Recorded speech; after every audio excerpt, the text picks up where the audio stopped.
This is Anthony Nayagan. Today we are going to talk about the 6 steps to attaining everlasting happiness in our lifetime. Okay, so let's get started. The first thing to learn is storms in life. See, storms come in a variety of ways. It can come on through sickness, loss of loved ones, hardships in life. It can come in a really a variety of ways. But not all of them come to destroy us. Of course, a couple of them do. There is nothing we can do about them except pray for God's mercy. But all of the lessons, and even the other ones, all of them happen to us because we have gone astray from the purpose of our lives. See, we are created for a purpose. And if we are drifting away from that focus, obviously we will confront a lot of storms so that we can come back to alignment. That's what it is. So, how do we do this? First of all, come closer by learning more about ourselves and our vulnerabilities. Many trials we go through, it's for that specific reason. Learn about ourselves. Know ourselves. Sometimes we project ourselves as what we actually are not. Then we go on to believe in what we project ourselves. So we are going to run into trials so that we can come back to focus on the real ourselves. Secondly, come closer to ourselves by realizing the mercy of God is greater than human wisdom. See, when God gives us trials, He doesn't do that because He's enjoying giving us trials. Not at all. Not at all. God is suffering along with us when we go through trials.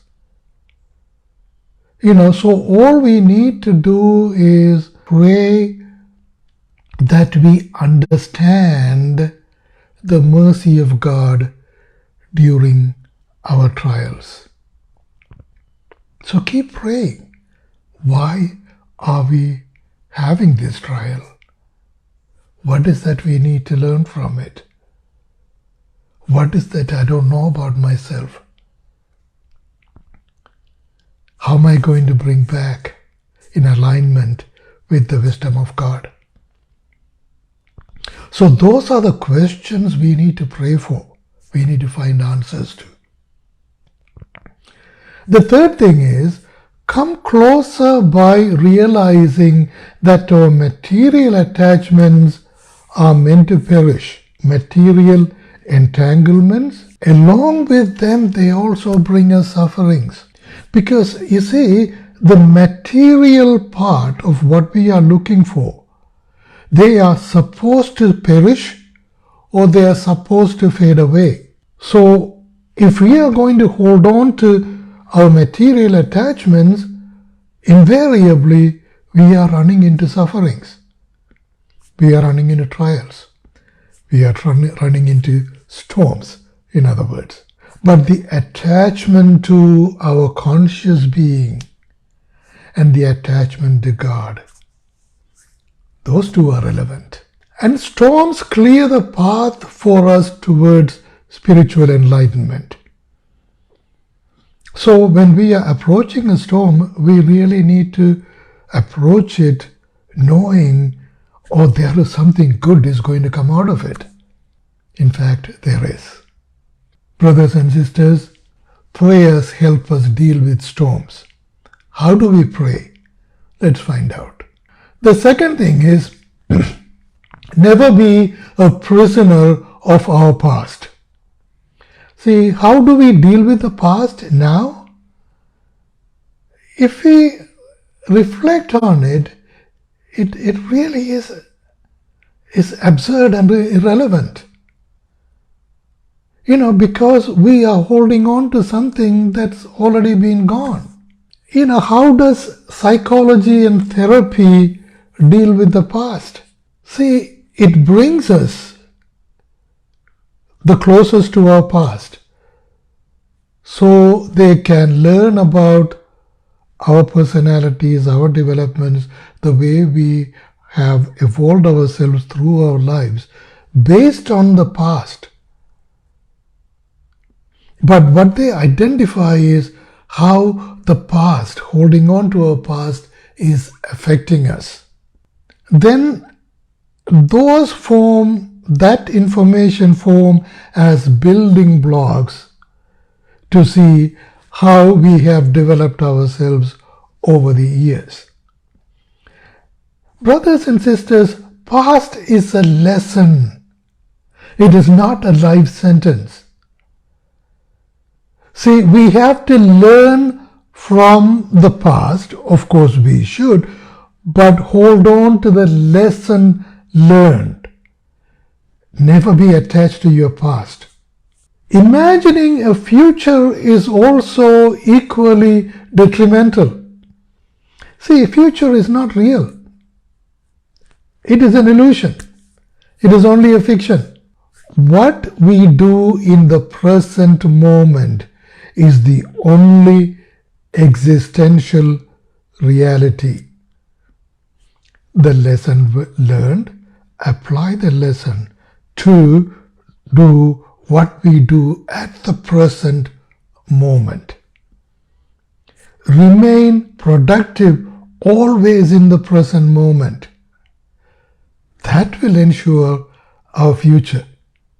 When we are doing something, and if we are going to be reflecting on our past, it's going to tell us how handicapped we are in doing our best at the present moment.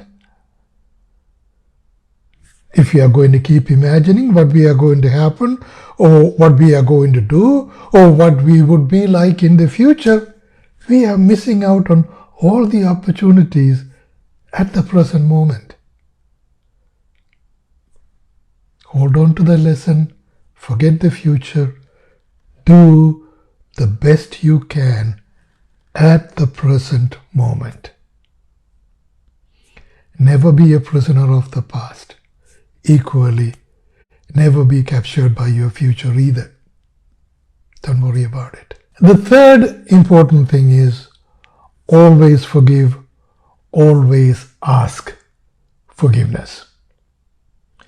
See, never justify ourselves when our deeds are hurtful not only to others, but for all of God's creations. Even when we hurt an animal, don't justify ourselves.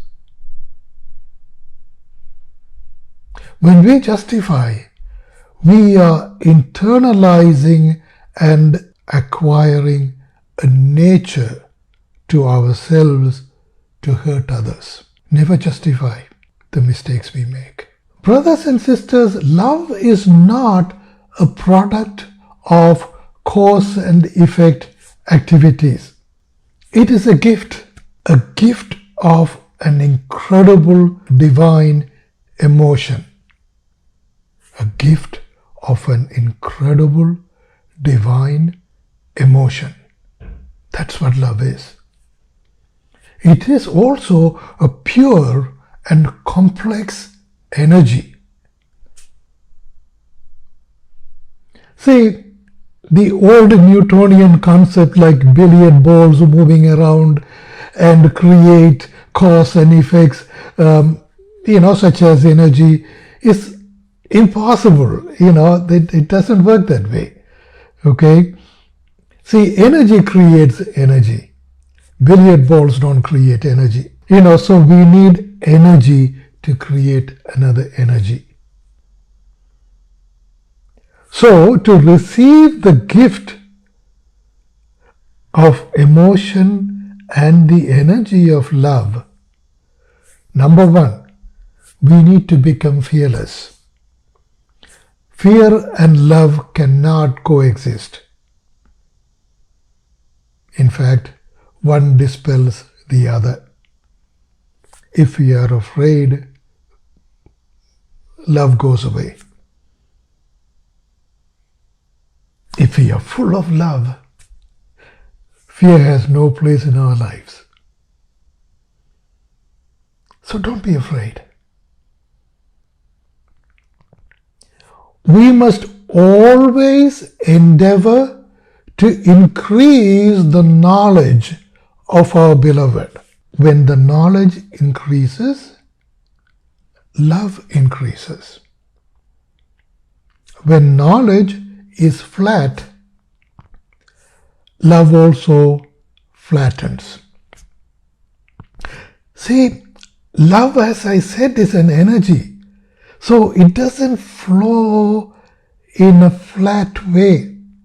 It flows in peaks and trenches and peaks and trenches. It's a wave that has that, that has that pattern of activity because it is an energy. You see, what keeps this energy very active is knowledge. Knowledge about our beloved. When we don't seek knowledge of our beloved, there is no energy feeding our energy called love. That's the gasoline we put in. That's the petrol we put into love, knowledge. So always seek knowledge about of our beloved. See, when we thrive in the energy of love, what develops in us is an incredible energy. It's another energy. See, energies can develop other energies. Okay, so what develops in us is another incredible energy that is called the inner freedom to express love. Inner freedom to express our emotions. Brothers and sisters, unforgiveness happens when we hold on to the sequence of incidents of an experience, often in the past.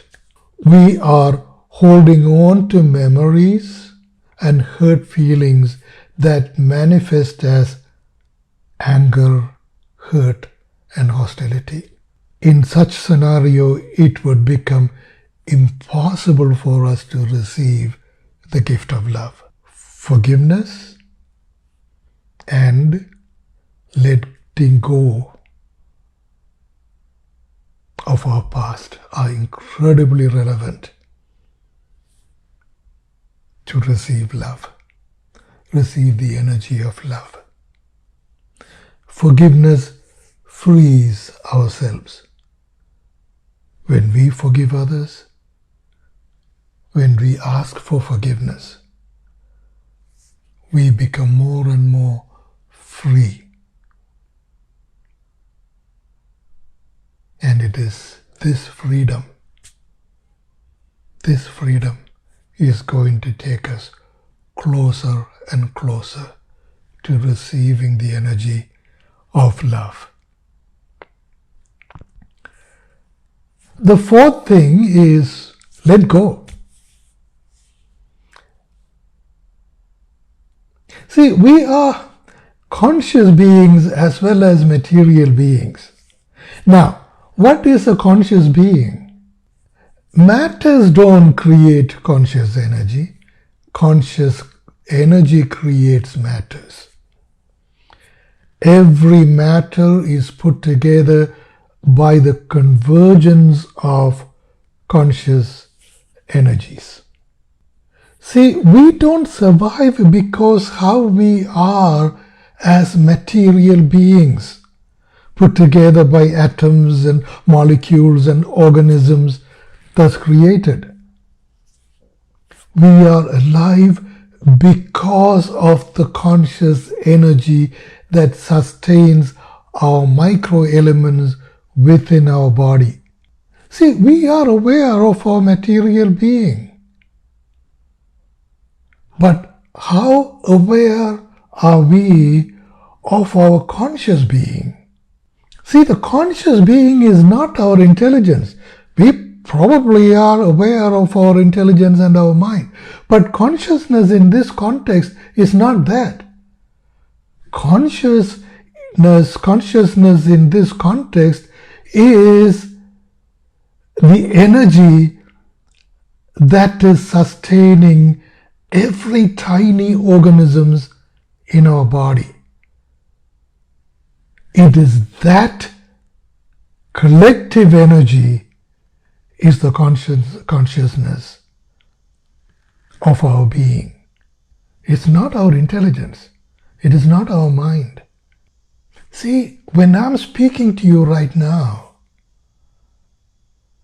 my speaking is not a function of my brain, of my tongue, of my mouth, of my language skills. No.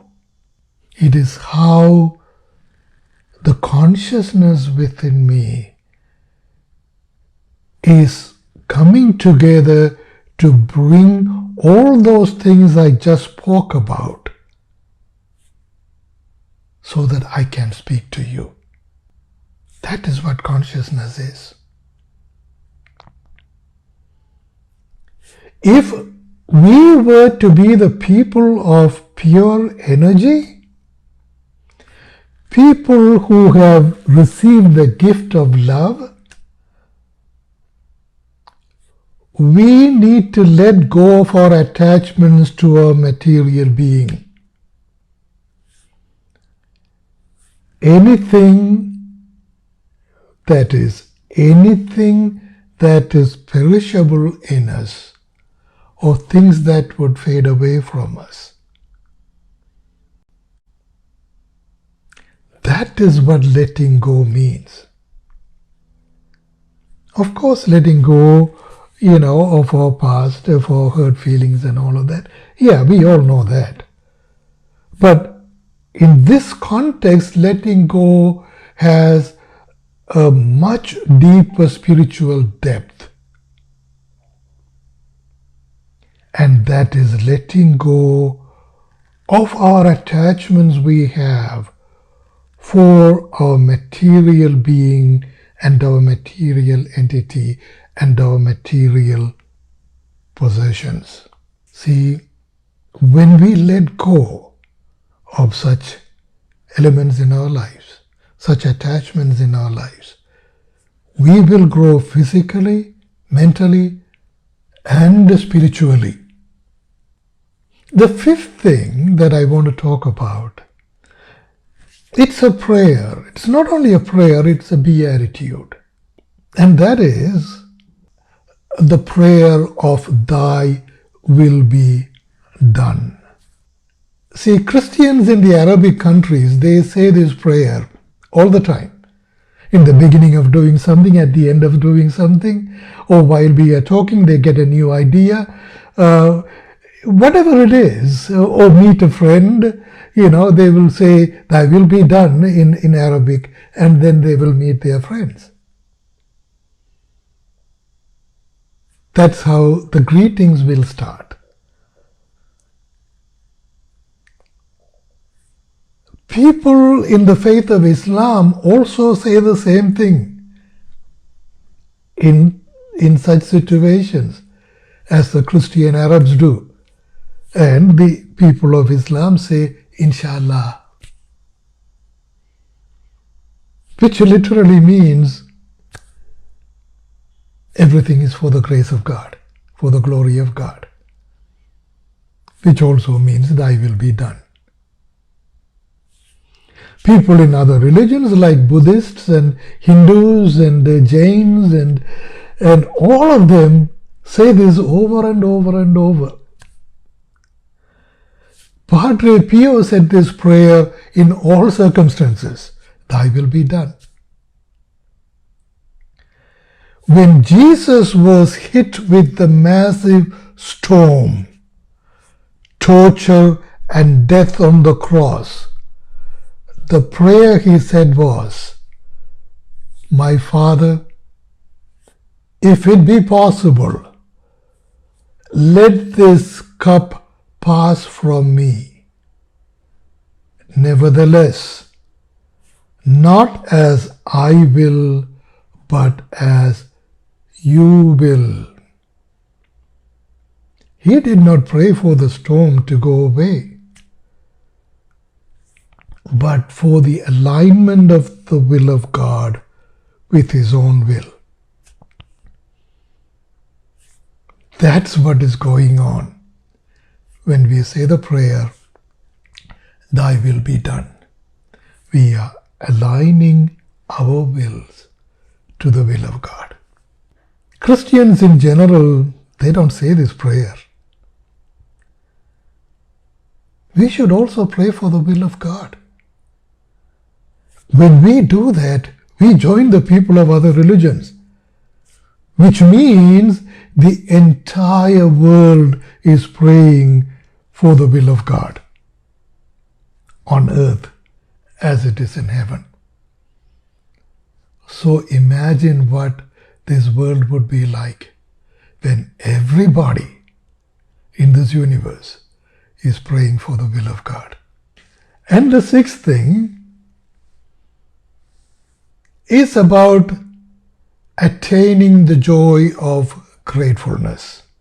All right. Brothers and sisters, happiness is not a product of material possessions that either perish or fade away. Happiness is neither a product of what we do to each other. No. Happiness is a product of joyfulness in our gratefulness. Let me say this again.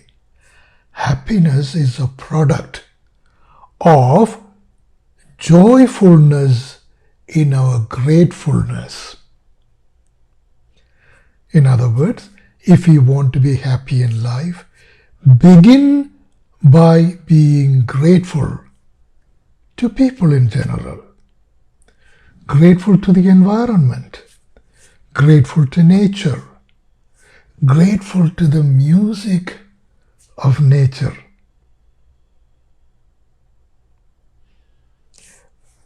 Well, this is a complex subject. What I'm saying is, to be grateful, we need to listen. We need to intently listen. When we listen, we will find that there are messages coming our way every moment of our lives. And we respond to it by being joyous and grateful to the messages that we receive. That is what I mean by the music of nature.